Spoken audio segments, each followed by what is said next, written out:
What's up, party people, and welcome back to my channel. So today's video is going to be a full face of Becca products. And when I say full face, I don't mean eyes, lips, face. I mean strictly face products. So I did get sent all this stuff for free from Octoly. Octoly is a place for influencers, whether it be if you have a YouTube channel, an Instagram, blog, whatever the case may be, where you talk about makeup, where they send you free stuff in exchange for reviews. You're not paid to say good things about something. You're not paid to only speak positively. You just give your honest opinion and you get sent free stuff for it. So it's pretty awesome. It's legit. So I had the Ultimate Coverage Foundation, the Backlight Priming Filter, which I actually have talked about on my channel before, the Velvet Blurring Primer, and then I have some cheek products. I have their bronzer. This is the Sunlit Bronzer. I have one of their luminous blushes, and then I have their highlighters. So without further ado, if you want to see a few Becca products in action, then please keep watching. Okay, so we're gonna go ahead and get started with face primer. I have two to show you. I will be applying each one to each side of my face and showing you the effects that they have on my foundation. So I have the Velvet Blurring Primer and then the Backlight Priming Filter.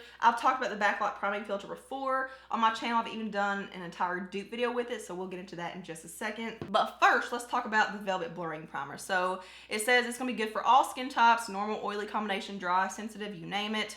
It says a liquid to powder blurring primer that instantly diminishes the appearance of pores, fine lines, and imperfections to leave skin porcelain smooth with an airbrush finish. The brightening, feather-light, apricot-hued formula is infused with pore blurring powders that float over skin. Ooh, I like that, float over skin. To diffuse light for a velvety, smooth, soft focus finish. Oil-free yet hydrating, the primer helps absorb the appearance of excess oil and extend the wear of makeup, keeping your look fresh and flawless throughout the day. So here's what the packaging looks like. It does come in a nice pump. It's a nice package. It comes in 1 ounce of product. And then moving on to the Backlight Priming Filter. Again, this is also $38. I feel like everything Becca is like $38. Like, that's just the magic number. So again, it's supposed to be good for all skin types. It says a makeup primer to help blur imperfections and impart a radiant glow. Infused with 3 unique filtering luminescent pearls. Each one adds a different drop of diffused light. Blended together, they impart a one-of-a-kind, lightweight, whipped fluid that creates a smooth canvas and acts as an instant filter, while the vitamin E enriched formula minimizes the appearance of fine lines and wrinkles. Okay, so let's use the Velvet Blurring Primer on this side because I feel like I have more to blur. So this is a very unique texture because when you think of pore minimizing primers, you think thick, whipped, moussey texture, but this is very watery and very liquidy. It does have that apricot color to it. And it's different. Like, I'm just not used to seeing pore minimizing products that look quite like this. So I'm just gonna tap this in on this side. But I will say that I have been experiencing some dry skin lately. I guess I should probably mention this. I have dry, oily combination skin right now. Can you see all these little like flakes all over my skin? It's just like clinging to dry patches and then also just flaking off. So that leads me to think that this wouldn't be good for dry skin, maybe oily combination skin. It's doing this weird cakey looking mess on my fingers where I've applied it. Okay, so here's the difference. Pore minimizing primer, no primer, and really the only difference I see is that it's just a bit more matte on this side, but it doesn't really fill in my pores at all. So moving on to the Backlight Priming Filter, I'm gonna apply it on this other side. I've got flakage and like weird cakiness on my fingers from applying it. That is gross. So here's what the priming filter looks like. As you can see, it is thicker. It's not running down my hand. It's not super liquidy. And it has this really pretty ivory champagne tone to it. I feel like this would work for any skin tone, whether you're fair or super deep. So I'm just gonna apply it on this side. I have moisture. Did I moisturize? I didn't moisturize my face. So I'm gonna take it off because the reason is if this is like pitting and doing this weird like flaky thing because I don't have moisturizer on, that's something I can prevent. So we're just gonna take it all off and start all over. I'm not gonna show the application. Just know that it's happening. Okay, so here's the difference in the Velvet Blurring Primer and the Backlight Priming Filter. So as you can see, the priming filter definitely has a really pretty glowy luminosity to it. So I don't see any difference in my pores. They're definitely not minimized or blurred or anything on this side. Maybe a little bit blurred, but really not a whole lot to make a difference. Not $38 worth, but you're definitely not going to get a pore minimizing blurring effect with the priming filter. It's just going to give you a more hydrated, glowy base. It's a no-go for me on this one, but I do like the priming filter. But I will say I have found a couple different dupes for this one. So one option is the No. 7 Skin Illuminator. I got this from Ulta. This was under like $13 or $14, so it just comes in a tube like this. And it's pretty similar. Like it's not the exact same thing as far as the tone goes, but it's pretty close. So here's the No. 7. Here's the Becca. The No. 7 just doesn't have as much of a champagne aspect to it. It's just more of like a vanilla ivory, but on the skin it's going to do the exact same thing. The product that I call a dupe for the Backlight Priming Filter was this one from Sephora. This is the Sephora Collection Beauty Amplifier. It just says Afterglow Primer and Illuminizer. So there's what that one looks like. Again, this is under, how much was this? Like under $15 or $16. As you can see, like it is starting to kind of fade away and not be super glowy anymore once it sets into your skin. But just keep in mind, even if you do a glowy base, yes, it will definitely enhance any kind of luminosity in your foundation, but you're basically covering it up. So moving on to foundation, I have the Ultimate Coverage Complexion Cream. Online, they call it the Ultimate Coverage Foundation, so there's what that looks like. It's $44 and they have 20 shades. I got the shade Shell and this is actually a perfect match. So it's supposed to give you a full coverage, it's supposed to be good for all skin types, and it's supposed to have a natural finish. So it says it contains 21% pure pigment, which I feel like that's a lot. I don't really know how much is usually in foundations.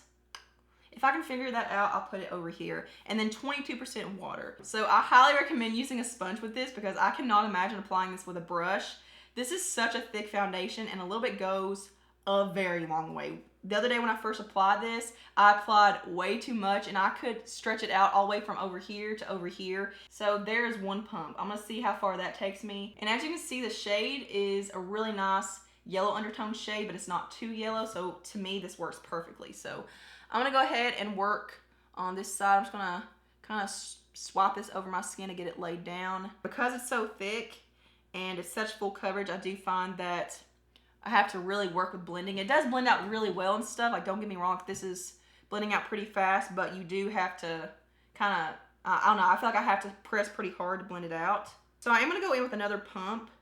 Maybe I just used 2 pumps the first time I tried this where it went so far, because I actually had to take off some of my makeup. Like, I had to blot a lot of the excess product off, which I usually never do because I applied way too much. And this color is a perfect match, but where it's so opaque, it almost makes me look ghostly because it's so heavily pigmented. By the way, right now it's 3:37, so we're gonna use 3:30 as my check-in time today. I'm gonna show you how it wears. I wore this, how long was it the other day? I think I wore it for like 14 hours and it still looked so good by the end of the night. I don't think it started fading until like the 11 or 12 hour mark. But it is not setting very well on certain parts of my face where I have dry patches, and especially on this side where I use the Velvet Blurring Primer. On this side, it doesn't look nearly as bad. I mean, it is kind of like, ooh, it's doing this weird like flaking thing in my hair. I didn't apply the Velvet Blurring Primer on this side. What the heck? It is balling up and caking up around my hairline. So I had a little dry patch right here. It's clinging to that really bad. I don't know if you can see the little dry, cakey looking patches on my nose. Oh, you totally can. There it is, dinosaur skin. So my forehead's what looks the worst, but the more I go over it with my sponge, the more it picks up the product. So because it's doing what it's doing right now, I'm not gonna set my entire face with powder. I'm gonna go ahead and do my under eye concealer and some setting powder in certain like targeted areas, and I'll be right back to show you some more cheap products.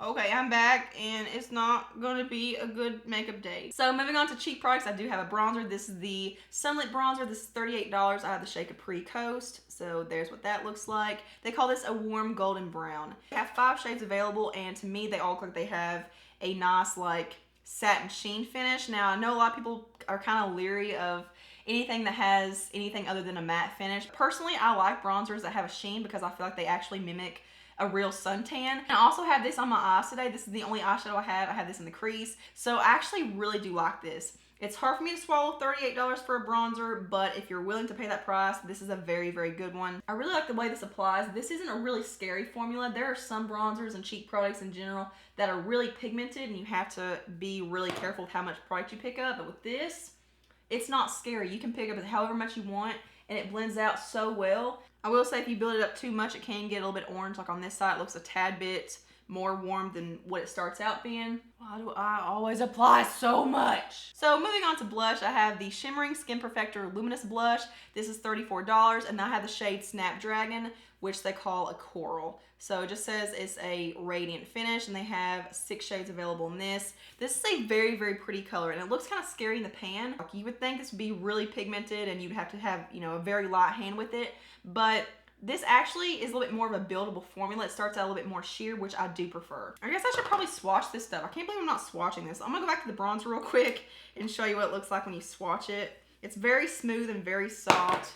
So there's what that looks like. As you can see, it has a slight golden sheen to it, like a slight golden undertone. It doesn't look muddy. It's not gonna make your skin look greasy or anything. It's a really, really nice formula and a very nice finish. And then here's what the blush looks like. So as you can see, like it starts out really, really sheer, and it's not as pigmented as what you would think it would be. And then when you start building it up, it does get obviously more intense. It diffuses and softens so easily, so it's not as scary as what you would think it would be. But as you can see, it has a really nice sheen to it. It's not super shimmery. There's no sparkle or anything. I feel like this foundation's ruining everything though. I swear to you, the other times that I've worn this foundation, it looked so much better and it held up so well throughout the day. I look like a clown. Oh my god. So last, I have a highlighter, and I feel like this doesn't really need a review. Everyone has heard of these highlighters and knows this shade in particular. So this is the Shimmering Skin Perfector in the shade Opal. This is also $38, and they call this a Golden Opal Pearl. So I feel like this shade in particular would be very flattering on a lot of different skin tones. I don't really know who this wouldn't work for. Here's what it looks like. As you can see, it is very dewy and very glowy.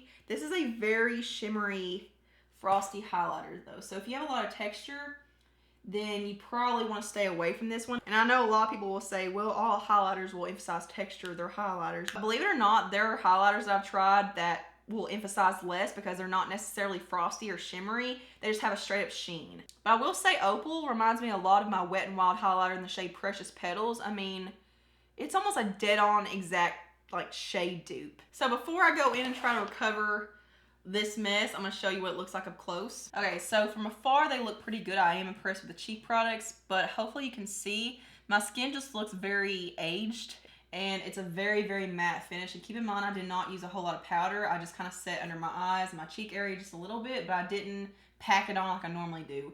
But my skin looks pretty old. It looks like it's emphasizing pores, fine lines, texture. Yeah, my forehead looks absolutely horrific. My nose doesn't look too hot, but I'm thinking that with some setting spray, it might help it a little bit. I feel like this would probably look better once my oils start kind of coming through and kind of rehydrating my skin. So I'm gonna use MAC Fix Plus and spray all over my face. And keep in mind, I have worn all these products before, so I know how they wear and stuff, but I'm pretty shocked at how the foundation looks because like I said, I've worn it other times and it has looked a lot better. So I feel like it's my skin. I feel like it's a skin issue.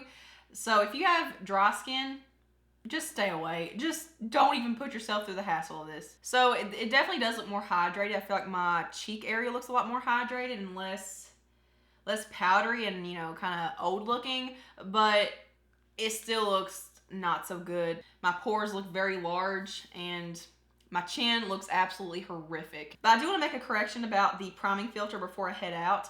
Earlier, I was talking about how it's basically pointless to spend a lot of money on something like this because it's going to get covered up and you're not going to see the effects once you put your foundation on. You probably will see the effects of this if you're wearing a sheer or a light coverage foundation. If you're using a medium or full coverage, that's when it's basically pointless to spend the money on this. I'm going to go about my day and I will see you guys at the end of the night. Alright, so I'm back for my final check-in. It is now 11:28, so we're going to round up and say 11:30. So I've had this on for 8 hours. So I'm not going to waste time and do a rundown of my thoughts on all the products because I feel like that would be really repetitive. We're going to focus on the foundation and then I'm going to touch on the primers really quick. So the Velvet Blurring Primer, I don't like this. I don't see this really working well for anyone other than oily skin, but even then, I've tried so much better and it's just not my cup of tea, so I don't recommend that one. The Backlight Priming Filter is really pretty. It's gonna be really good for dry skin or anyone that just wants a glowy base. There are a lot of alternatives and dupes, so it's not original anymore. But the foundation itself just looks very faded off and patchy and flaky and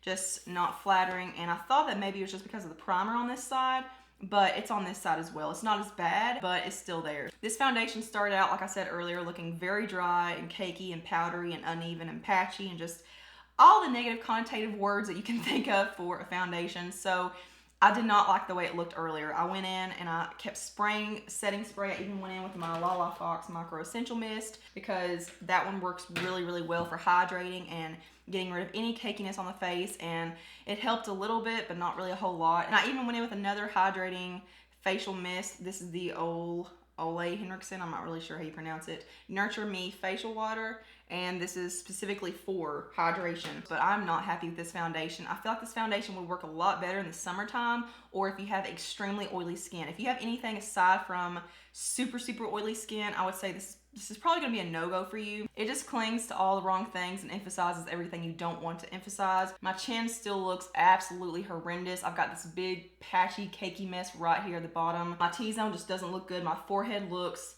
like I've got eczema or something. Like it does not look good. So I will say my oils have come through overall, but especially on this side with the Backlight Priming Filter, like I can definitely tell a difference in my pores and the way it's sitting on my skin. It definitely looks more oily on this side with the Backlight Priming Filter, but it also looks less cakey. I will say it does feel very lightweight. But if you do have this foundation, let me know what your thoughts are in the comments below and what kind of skin you have.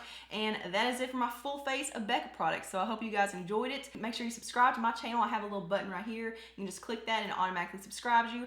Thumbs up if you enjoyed this video, and I'll see you all in my next one.